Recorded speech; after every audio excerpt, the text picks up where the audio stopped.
Si Dongkoy pumunta sa isang karinderya.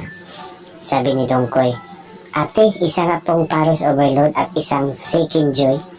Sabi naman ng waiter, "Sige po sir, pahintay na lang po."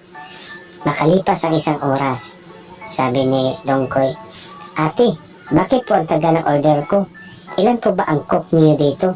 Sabi naman ng waiter, "Naku sir, pasensya po. Wala po kaming cook dito. Pepsi, 7-Up, Sprite, Royal at Cito lang po ang available namin. O baka gusto niyo po ng cold water." Si Bunsoy at si Miggy. Sabi ni Bunsoy, "Pre, kumusta?" Sabi ni Miggy, "Ito, mainit ulo ko. Nag-away kami ni Mrs." Sabi ni Bunsoy, "Talaga? Balita ko nga, under ka sa Mrs. mo, pre." Sabi ni Miggy, "Ako, under? Hindi ah." Sabi ni Bunsoy, "Paano kung utusan ka niya maglaba?" Sabi ni Miggy, "Ibang usapan na yan. Hiwalay na agad." Sabi ni Bunsoy, "Hiwalayan mo siya agad?" Sabi ni Miggy, "Oo, hiwalay ang puti sa dikulor, pre."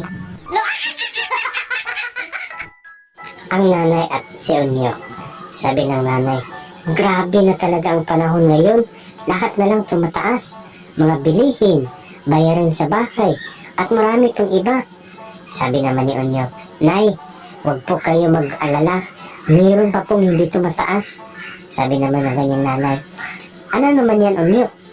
Sabi ni Onyo, "Ang grades ko po sa school. Laking tipid natin nun, Nay."